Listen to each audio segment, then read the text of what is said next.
There was no doubt. And I knew there was no one who could get that sound. And I worked with many producers. I worked with Ted. Talking about producers, Eric Musyoka. I've not heard you mention Musyoka. Eric Musyoka, wow. Okay. Now, so when I'm at Royal Media, remember I know the Rabah brothers. And we just hang out here and there, stuff. I'm a producer, so John knows me as a producer. He plugs my mixes. So at the time, Homeboys, DJs is coming together. You have DJ West, you have DJ KD there, you have DJ, a few other DJs. I think Nijo is also there. Yes, I mean, Kintu, that was was Kintu. Did I meet Kintu at Homeboys? It's possible, no, but I think I've known Kintu more now at 6 to 6. Okay.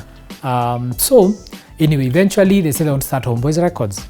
So I'm the first producer at Homeboys Records. What do you mean? Yeah, I think we forgot to mention. At some point, I was the resident producer at Homeboys Records. This is the period when I'm freelancing. So this is the point when I've left Bruce Odhiambo. This is my 1 year or so when I'm freelancing. So John calls me, says, yo, we need to do some stuff. So I do a couple of projects, setting up initially, like I'm talking early days, first 3-4 months.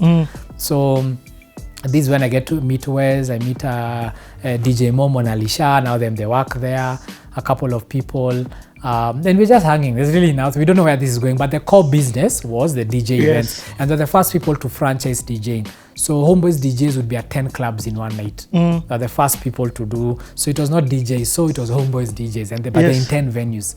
Then they're on radio, on Capital, they have a show. So they're the first people who already they were doing stuff and they're saying, what is this? I've never heard of this. So it was an exciting time. So when I'm there now, Royal Media, of course, starts getting intense. And I realize, hey, I think this thing, music is not working for me. So they tell me, you need to find a guy. So Musyoka, I don't remember when I met Musyoka, but at some point, I don't know when I first met him. He'll need to tell me as well. I don't know when I first met him, but I knew he was a producer. Then I think he had left the country, then he had just come back. So I said, what are you up to? And Musyoka went and studied sound, music production. He went to a top school in New York. So when he comes, I tell him, Eric, my businesses are calling me out. So I need someone here, because initially at Homeboys was more per project basis, but I realized they needed someone resident. In-house, In-house. I know the advertising agents would come, oh, it's Julian, we know Julian. So I had built some few connections. So I called Musyoka and tell him, come over to Homeboys. So I introduce him to Akina John, Mike, tell him, yo, this is my pal Eric, he's good. And Eric had been doing his stuff. He had been doing stuff with Julian. He had been doing stuff with, remember Dandora LOV was Eric, and he was doing Fruity Loops. He was now the level of Akina Caliph Records or Gopa. Those were upcoming. Us who were in the corporate world. We were invoicing. So I bring him over to Homeboys, and I knew he had a gift. I mean, and the sound he was doing. At some point, you tried bringing Ambrose in. For the time Ambrose was there, then now Eric came and joined. And I said, I think I can work with Eric because he was also very professional. At that time, producers were all over the place in terms of not serious, don't show up for work, which hasn't changed much, but it was really bad then. So Eric was the only person I'd met who was like, okay, you agree 8, he's there at 8. So I said, I think this guy can cover me. So I eased him in, and then now I went full-time to Royal Media. Then I left him. Then he started doing SEMA. Then he became legend in like a year or two. And I didn't even know how good he was at the time. That's crazy. Yeah, because you were at Homeboys. I mean, you're the one who started. I was when the studios were starting, I was the first like producer there. Now, even my relation with Homeboys didn't end there. So they started the academy. So I was called back to lecture. Now, so I used to handle the module on production and teach people how to use Logic. And I was there for a long time, so I used to lecture on weekends. So for me, all my life, I've always sort of moonlighted. I've never had one gig at a time. Every time I settle in a job, once I get the ropes, I find I have bandwidth, and I'm always like, so what next now? Because I get bored fast. So I was a lecturer, and Kevin Mulei was my principal. DJ Kev. So that's where I met DJ Kev. And when you say he was the principal of the school? Of the academy, yeah. So that's how it was called MTA, Music Technology Academy. Kev was the principal, and lecturers was me, DJ Wes, DJ KD was teaching mixing and cutting, and there were a couple of other guys. But those are guys, at least on weekends, I always used to bump into. This is insane. Yeah, so also remember, I'm still doing remixes. So KD is plugging me. So it was a perfect system. I'm in media. I'm with the premium DJ organization. That's how Rekindling, because I had the ecosystem. It's only that there was no money to be made at the time because it was a remix. Exactly. You see? And later on, exactly, because the first time I had DJ Rekabisha was on Homeboys. Yes. So I actually thought DJ Rekabisha was a Homeboys DJ that has jacked your name. And I also used to produce remixes there because now Homeboys was doing Coke Studio, not Coke Studio, is it called? Pop Stars. Yeah. So I did a few remixes for the Pop Stars as well because I was there, and it was the best studio now at the time in terms of finishing, because John has always had that eye for quality. So I'm teaching, and later on I'll go work at Mo Sound. I know. Yeah, so that's now where I met Kev. Then after that we kind of parted ways. But now Royal Media and my role started expanding. You can imagine I joined Royal Media in about 25 employees. When I was living there, I had a team of about 400 people. The entire organization was 1,500. So now it was a full. I had enough to do 8 to 5. Why did you leave? So Royal Media, what happened is the company grew. We kind of got to a place of maturity. We were number one. Citizen TV was shining. All the stations were shining. Then the company kind of settled now. We stopped expanding. Now it was just, return on investment. But what started happening at this time, I was bored. I was in management now. I was a deputy director. I had a team of managers. So my day was administrative. Signing for work, approving payments, dealing with HR disputes.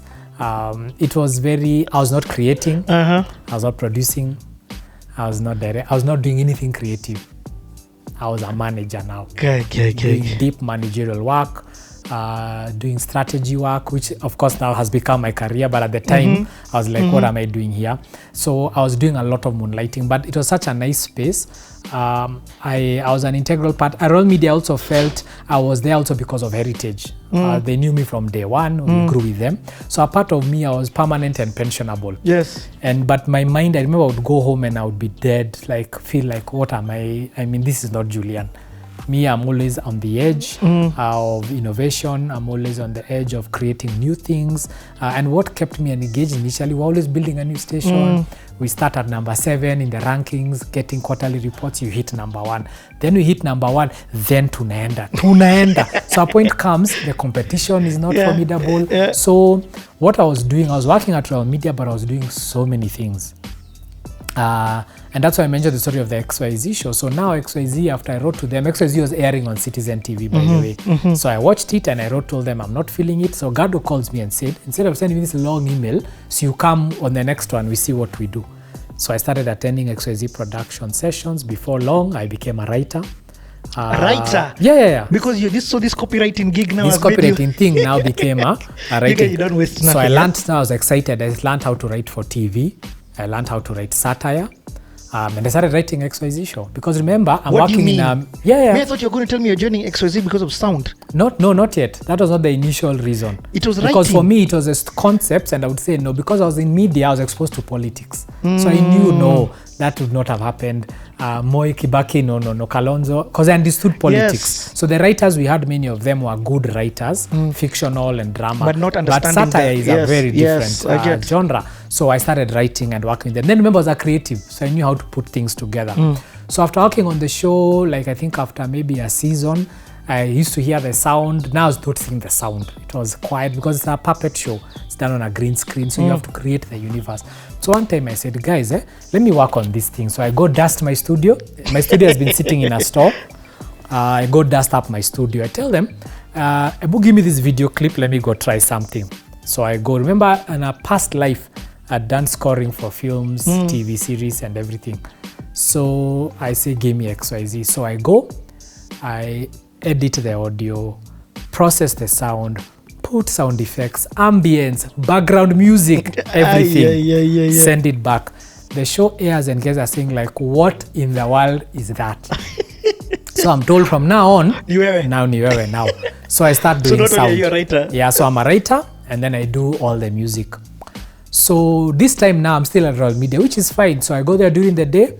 XYZ, I needed a few hours a week, just a production meeting. Everything else I could do in the evenings. So I think I used to go for one meeting on Wednesday mornings. So I would go to the office maybe in the afternoon on Wednesday. And my bosses were aware, and it worked because also the show was on Citizen. It was perfect. You were not going to have a capital scenario. Yeah, there was no capital scenario. So I started working on the XYZ show, and I kind of started getting sucked into this production and the satire. And the XYZ was an amazing experience, working with amazing talent. And then Gado's mind is just on another level, his vision and stuff. And then one day, on a writing meeting, we come up with an idea, and then I tell guys, you know what would be funny? Remember, I'd done the remixes for politicians. Up to this point, I had done one for Moi, I'd remixed with Kibaki, I'd done one for Kiraito Murungi when he was Justice Minister. So I'd done a few of them. So now I'm at XYZ show, we have the caricatures, same storyline. Then I just say, guys, let's do a song. So they're saying, what do you mean? What are you talking about? So I bring them the tracks I had done. I tell them, this is what I'm referring to. And I play them, and they say, oh my God, this could work. So we go, I write up a song. So I take an existing song, a popular song, that is something an artist, a politician is going through. And there's a current series I've been watching. You should watch. It's called Zoe's Extraordinary Playlist. It's a series. I think it's on Showmax, and it's similar. So whatever someone is feeling, they belt it out in a song. So that's what we started doing. So we did one song.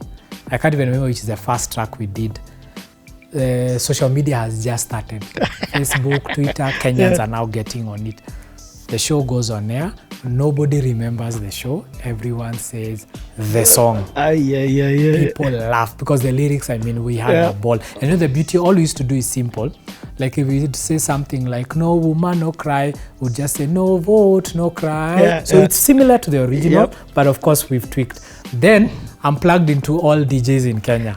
So I have all instrumentals I need. So all I do is I call KD and did the instrumental for this song. I did the instrumental for this song, and that's how it started. So after that, for 3-4 seasons, I was doing all the music for every episode. And music means copywriting, it means music. Now, but the beauty is copyright. There's a team. Not even that. The copyright now, the parody act, you're allowed to do that because you're not selling the track. So it's allowed for parody. So we have the writing team. So me, I write the lyrics. The characters record, now the voice actors record. In fact, that's what I meant, copywriting. You're the one who's... writing, So I write the lyrics, I find the beat, then they go record, and then they put it together. So that became my role. So I used to do the music. Sometimes I would write a skit. When it's ready, I do post-production. That's crazy. So that was an engaging time. And all this is while I'm at Royal Media. So that was a project. Until today, I'm on the board of Buni Media. I'm not as active in production. Of course, we handed over. But I mean, and you can imagine, this relationship began with a jingle. And so Gado and I now, we've collaborated on so many projects, and I think he'll be in my life for the foreseeable future. And we've done so many other projects after that. But it's also what happened is, so now you asked about why I quit. So when I was at Buni, everyone used to comment and say, when I'm at Buni, I am a new human being. And no one could believe that was me. Because in the office, I was deputy director, Julian. This manager, I've been there, long heritage, I'm involved in high-level meetings, decisions, planning, strategy. But when I'm at Buni, I would come alive. Somebody mentioned and said, in fact, Gado used to joke and say, you should probably join Buni full-time because you become another animal. Even when the meeting begins, I'll be first Julian, then, and over time I started realizing, actually, this is who I am. I'm at my best when I'm thriving, when I'm excited and what have you. So, at this point in time, I'm working at Royal Media, doing strategies, programs, the works. Then what happens is one day I go for a meeting at Safaricom. And Safaricom used to collaborate a lot. So whenever they needed to do a new campaign, they'd always call advisors from Royal Media to help them understand the public connect with this. So I was the one by default used to go.